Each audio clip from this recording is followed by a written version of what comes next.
Kwa majina naitwa Dr. Lazaro na karibu sana kwenye simulizi yetu ya leo. Kwa mawasiliano unaweza kunipata kupitia namba yangu ya simu 0767808954. Jina la simulizi linaitwa Sanda Nyeusi Dirishani. Ilikuwa ni siku ya kawaida kabisa. Nilikuwa nimetoka kazini kama siku nyingine yoyote ile. Siku ya leo nimechoka sana. Tangu asubuhi nilikuwa na kazi nyingi. Muda ulipofika nilichokuwa natamani ni kufika nyumbani, kuoga, kula na kulala. Nilivaa koti langu nililokuwa nimeenda nalo kazini. Nikachukua begi langu na kuanza safari ya kurudi nyumbani. Njiani nilipita sehemu nilizokuwa nimezoea kupita kila siku.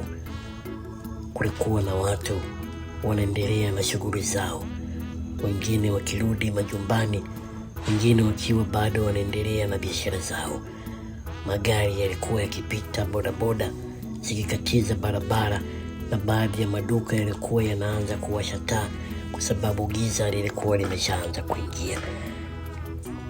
Hakukuwa na kitu chochote kilichoonekana tofauti. Kwa kweli, kama ningejua kile ambacho kingetokea baada ya dakika chache, huenda ningebadilisha kabisa njia yangu ya kurudi nyumbani. Lakini wakati huo sikuwa na habari yoyote. Nilikuwa nikitembea tu. Nilikuwa nimechoka. Nikiwa na waza chakula nitakachokula nikifika nyumbani, na labda nilikuwa na waza hata kesho yangu kazini itakuwaje. Nilipokaribia kufika nyumbani, niliona kitu pembeni ya barabara. Nilikiangalia kwa mbali na kuendelea kutembea.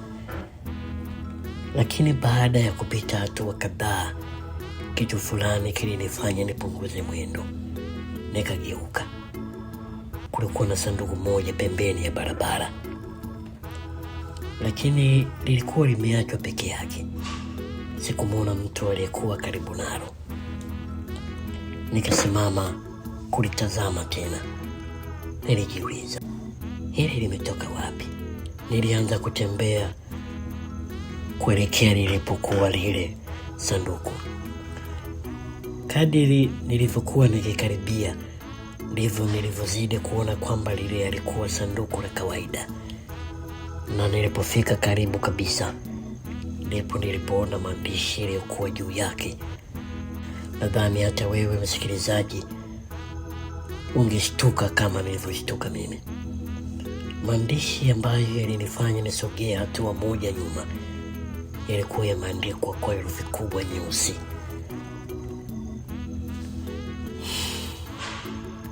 Usifungue mbele za watu. Nilisoma mara moja, nikanyamaza. Nikalisoma tena, usifungue mbele za watu. Hapo ndipo nilipoanza kujiuliza, kwa nini? Hilo ndilo swali lililokuwa linazunguka kichwani mwangu. Nilisimama pale kwa muda nikilitazama lile sanduku bila kuligusa. Kwa kweli, kitu cha kwanza nilichofikiria ni kuendelea na safari yangu na kuliacha pale. Nilijiambia, labda kuna mtu ameliweka hapa kwa muda. Si kila kitu kinachotokea mbele yangu kinanihusu. Niliendelea na safari yangu tu ya kuelekea nyumbani. Lakini wakati natembea naelekea nyumbani hatua kadhaa, lakini baada ya muda mfupi nikasimama tena. Sikujua ni kwa nini, lakini ule ujumbe uliendelea kunisumbua kichwani. Nikana kwamba nilikuwa nimeandikiwa mimi. Usifungue mbele za watu. Kama sanduku hili si langu, kwa nini mtu aandike ujumbe wa namna hii? Na kama ni la mtu mwingine, kwa nini liwekwe karibu na nyumba ninayoishi? Niligeuka tena. Safari hii nikarudi mpaka kwenye sanduku. Nilinama na kulitazama kwa karibu. Lilikuwa limefungwa vizuri. Hakukuwa na kufuli kubwa wala kitu cha kuonyesha kwamba lilikuwa limefungwa kwa nguvu. Niliangalia pembeni. Hakukuwa na mtu aliyekuwa akilitazama. Watu walikuwa wanaendelea na shughuli zao kama kawaida. Mzee mmoja alikuwa amekaa mbele ya duka akizungumza na kijana alikuwa anauza bidhaa. Mwanamke mmoja alikuwa akipita akiwa amebeba mfuko wa mboga. Watoto wawili walikuwa wakikimbia upande wa pili wa barabara. Kila mtu alikuwa anaendelea na maisha yake, lakini mimi nilikuwa nimekwama pale na mawazo mengi, huku nikiwa nikilitazama kwa makini sanduku lile.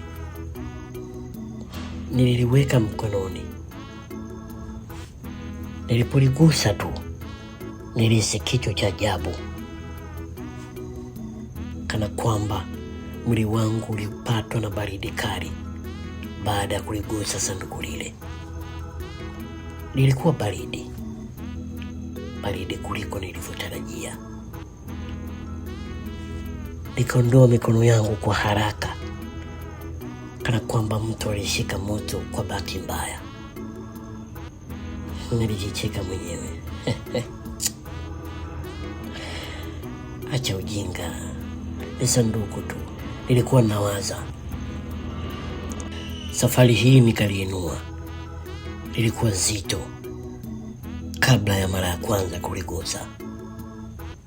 Sikujua kilichokuwa ndani, lakini kwa uzito wake nilijua kulikuwa na kitu. Nikaanza kulibeba kuelekea nyumbani ili nikakitazame kile kilicho ndani ya hilo sanduku. Nilipokuwa natembea, nilikuwa nikijiuliza kama nilikuwa nimefanya uamuzi sahihi. Mara kadhaa nilitamani kuliacha, lakini nafsi na utashi wa kuhitaji kujua ni nini kinachoendelea ulinisukuma kwenda nalo nyumbani. Maana nilikumbuka ule ujumbe ukisema usifungue mbele za watu.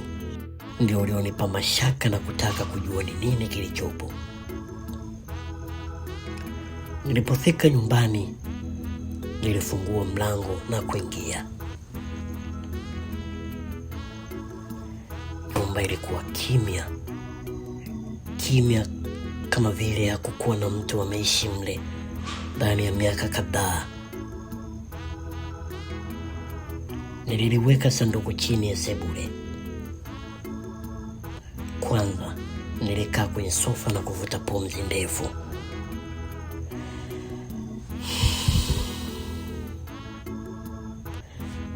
Nilikuwa nimechoka. Njaa pia ilikuwa imeanza kunishika.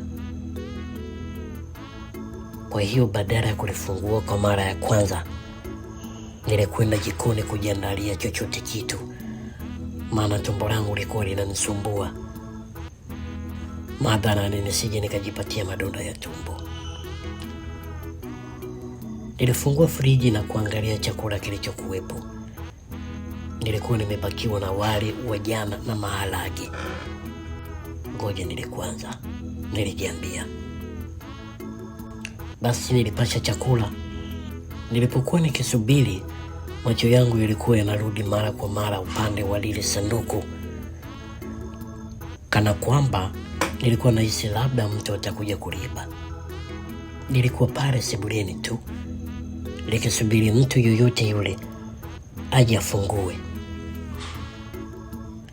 Nilikuwa kimya tu, kana kwamba nilihitaji nizungumze. Nilijaribu kujishughulisha na simu yangu, lakini mawazo yangu hayakuwa kwenye simu, yalikuwa juu ya lile sanduku. Nilipomaliza kula, niliosha sahani, nikarudi sebuleni na kukaa ili nitimize adhima ya kujua ni nini kinachoendelea ndani ya lile sanduku. Nilijiuliza maswali mengi kwelikweli. Je, nilipaswa kulifungua. Vipi ikitokea shida? Au kama mwenye nalo amelidondosha, je, na nalitafuta? Niliwaza tu, lakini ule ujumbe usifungue mbele za watu ulizidi kunisumbua kwenye akili yangu na ubongo. Na sasa nilikuwa peke yangu. Hakuna mtu yoyote ambaye angenitazama wakati ninalifungua. Huenda angesema ni lake. Nililisogelea sanduku, nikakaa chini ili niwe na uwezo wa kulifungua vizuri. Basi nilitafuta sehemu yenye upenyo niweze kulifungua kwa urahisi. Ghafla, wakati naendelea kufanya lile zoezi ya kufungua, simu yangu iliita. Nilishtuka. Nilichukua simu na kuangalia skrini. Ilikuwa ni mama yangu amenipigia. Halo mama. Sauti yake ilisikika upande wa pili. Umefika? Ndio, nimefika muda huu. Umeshakula? Ndio mama. Tukaongea kwa dakika kadhaa kuhusu mambo ya kawaida tu ya kila siku. Akanikumbusha kwamba kesho nilikuwa nimeahidi kumpigia simu mapema. Alinikumbusha tu. Baada ya kumaliza mazungumzo, niliweka simu chini. Nikalitazama lile sanduku tena kwa mara nyingine. Lakini kwa safari hii nilihisi tofauti. Kwa sababu nilipokuwa naongea na mama yangu, nilikuwa nimegundua jambo moja. Sikujua kabisa nani alikuwa ameweka sanduku lile nje ya nyumba yangu. Na sasa nilikuwa nimeingiza kitu nisichokijua ndani ya nyumba yangu mwenyewe. Nilikaa kimya.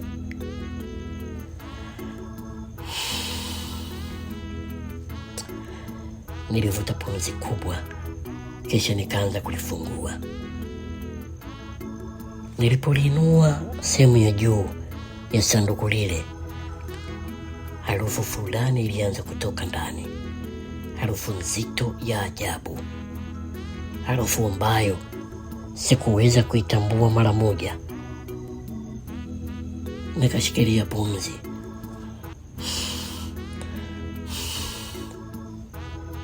Niliendelea tu kufungua. Nilipoona kitu kilichokuwa ndani, mikono yangu ilianza kutetemeka.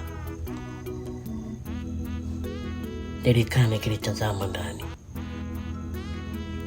Lakini ndani ya lile sanduku, sekunde kadhaa bila kuamini nilichokuwa nikikiona. Kitu cha kwanza nilichokiona kilikuwa ni kitambaa. Kilikuwa kimekunjwa vizuri sana. Rangi yake ilikuwa nyeusi.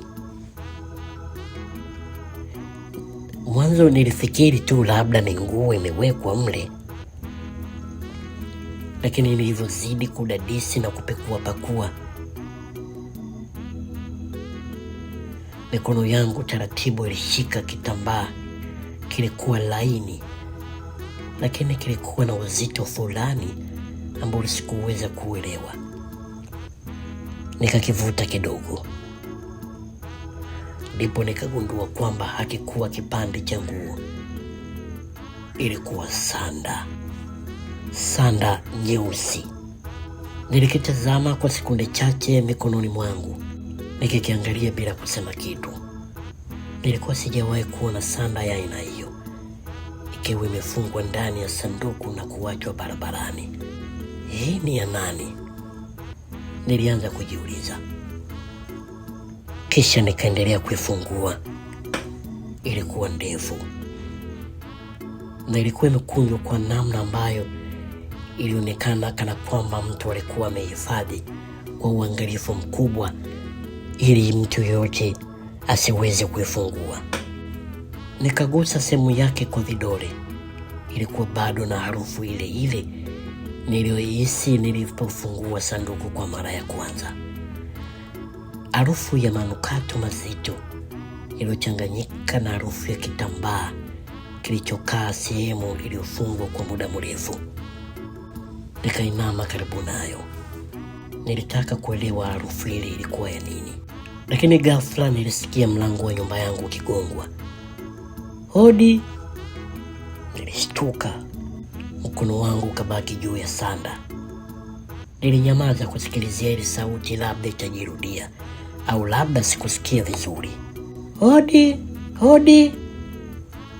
Nilisimama taratibu. Wakati huo nilikuwa nimeanza kuingiwa na hofu kali kutokana na tukio ambalo limetokea dakika kadhaa nyuma hapo.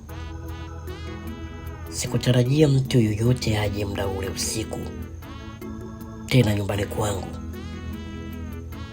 Nilitembea kuelekea mlangoni. Kabla sijafungua mlango, nilijiuliza, ni nani huyo? Hakukuwa na jibu ambalo lilirudi. Nikangoja labda atarudia kwa mara nyingine kugonga. Sekunde chache zikapita. Nilisikia sauti ya mwanamke ikizungumza. Ni mimi. Nilitambua sauti. Ilikuwa ni ya Neema. Neema ni jirani yangu aliyekuwa akiishi nyumba ya pili kutoka kwangu. Nilifungua mlango kwa kuwa sikuwa na shaka juu yake. Alikuwa amesimama nje akiwa ameshika kikapu kidogo cha plastiki. Samahani, nimekuja muda huu. Ulisema? Nikamuuliza, kuna shida? Akatabasamu kidogo. Hapana, nilikuwa nimepita maandazi nikasema nikuletee. Nilimshukuru tu na kupokea ili aweze kuondoka. Lakini kabla hajageuka kuondoka, macho yake yakatazama ndani ya nyumba, kana kwamba kuna kitu cha ajabu alikiona. Na hapo ndipo uso wake ulipobadilika. Alinitazama, kisha akatazama upande wa sebule. Nilifuata uelekeo wa macho yake alipokuwa akitazama. Alikuwa akitazama sanduku. Lilikuwa wazi na sehemu ya sanda nyeusi ilikuwa imeonekana. Neema hakusema chochote. Alibaki amesimama mlangoni. Neema hakusema chochote. Alibaki amesimama mlangoni. Nikamuuliza, mbona? Hakujibu mara moja. Nilimwangalia usoni. Nini? Akapunguza sauti. Umepata wapi hiyo? Nikageuka tena kuitazama sanda. Sanduku hili? Nilimuuliza. Akatikisa kichwa. Ndiyo, sanda. Umepata wapi? Nilihisi tumbo langu likianza kubana. Nikamuuliza, kwa nini? Neema hakujibu kitu. Alianza kuangalia nyuma yake kana kwamba alikuwa na hofu kwamba kuna mtu alikuwa akimfuatilia. Kisha akalitazama tena lile sanduku. Ulifungua? Ndiyo, aliniuliza nami nilimjibu. Uso wake ukabadilika kabisa, tofauti na mwanzo. Akasogea hatua moja nyuma.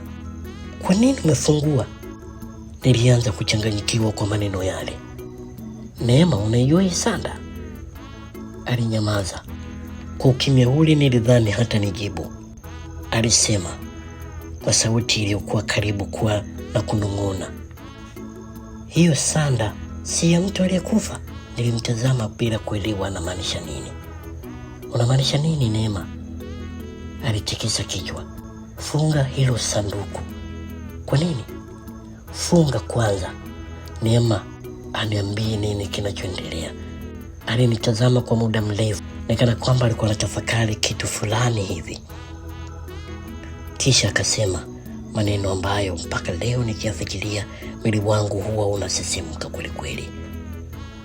Kama umepewa hilo sanduku, basi kuna mtu tayari anajua mahali unapoishi.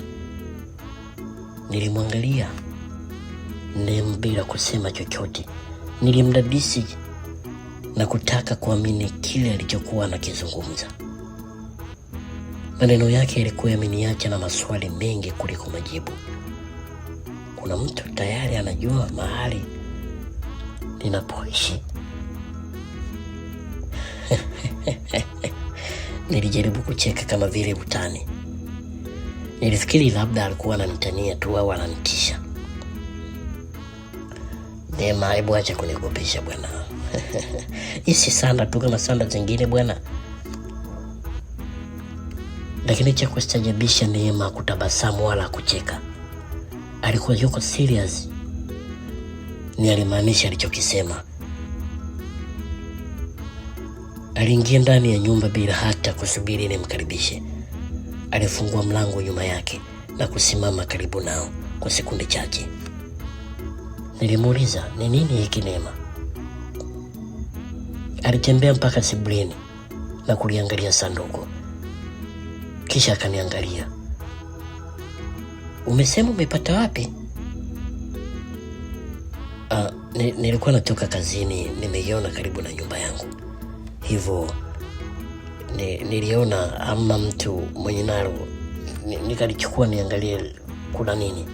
Ndipo nikakuta hii sanda tu nyeusi. Umeona peke yako? Ndiyo. Ulikuwa na mtu? Hapana. Je, uliona mtu yeyote analiweka hapo? Nikatikisa kichwa kukataa. Hapana, sijaona mtu yeyote. Neema alivuta pumzi ndefu. Alienda kukaa kwenye sofa. Mimi nikakaa upande mwingine nikimsikiliza ni nini alichokuwa anataka kuniambia. Kwa mara ya kwanza nilianza kuona kwamba jambo hili lilikuwa kubwa kuliko nilivyodhani. Nilimuuliza, Neema, wewe unajua hii sanda? Alikaa kimya. Nikamsubiri ili anijibu. Sio kwamba naijua, ila nimewahi kuona kitu kama hiki. Wapi? Hakunijibu. Neema kisha akanitazama. Nilishawahi kuiona huko miaka 2 nyuma iliyopita. Miaka 2 iliyopita? Ndiyo. Uliona wapi? Alishusha macho chini akiniangazia kwamba alishawahi kuiona nyuma ya nyumba yangu. Alishusha macho. Nyumba ya mtu? Nyumba ya nani? Akaendelea kukaa kimya. Nilianza kukasirika kidogo, nikana kwamba nilihitaji kufahamu yote aliyokuwa akiyamaanisha. Unaniambia nusu story, alafu nataka nifunge sanduku? Neema, kama kuna kitu nakijua niambie. Alinitazama kwa muda mrefu. Kisha akasema, ulikuwa unamjua mzee Rashidi? Nilifikiria kidogo kana kwamba nilikuwa namjua. Jina hilo nalifahamu. Mzee Rashidi alikuwa mwanaume mmoja aliyekuwa akiishi upande wa pili wa mtaa wetu. Alikuwa mtu wa kawaida sana. Mara nyingi nilikuwa nikimuona asubuhi akiwa amekaa nje ya nyumba yake akinywa chai. Nilimjibu, ndiyo, kwa nini? Neema akasema, alikufa miaka 2 iliyopita. Ya, najua. Unajua alikufa kwa nini? Tekeza kichwa nikisema hapana, nilisikia tu aliugua. Neema akaniangalia usoni. Watu wengi waliambiwa hivyo. Nilikaa kimya nikimtafakari ni nini anamaanisha. Lakini ukweli ulikuwa tofauti. Moyo wangu ulianza kwenda mbio. Ukweli gani Neema? Neema akainama kidogo na kupunguza sauti. Usiku mmoja kabla hajafa, mzee Rashidi alipokea sanduku kama hili. Nilitazama lile sanduku lililokuwa mbele yetu. Kisha nikamwangalia Neema. Unasema nini? Sanduku lilikuwa na sanda nyeusi ndani. Nilihisi baridi ikipita mgongoni. Na alikufa siku iliyofuata. Neema akatikisa kichwa. Ndio. Nilianza kufikiria yale maneno yalikuwa juu ya sanduku langu, usifungue mbele za watu. Nikamuuliza Neema, na yeye alifungua? Neema hakujibu mara moja, kisha akasema ndiyo alifungua. Halafu ilikuwaje? Neema alitikisa kichwa, akasema hapo ndipo mambo yalianza. Ni mambo gani hayo Neema? Neema aliinua macho tu na kuniangalia. Siku ya kwanza baada ya kufungua sanduku, mzee Rashidi alianza kuumwa. Ugonjwa gani? Hakuna daktari aliyewahi kupata jibu. Nilihisi mikono yangu ikianza kuwa baridi. Mpenzi msikilizaji, tukutane katika sehemu ya pili ya simulizi hii ya kusisimua. Mimi naitwa Doto Lazaro. Simulizi inaitwa Sanda Nyeusi Dirishani.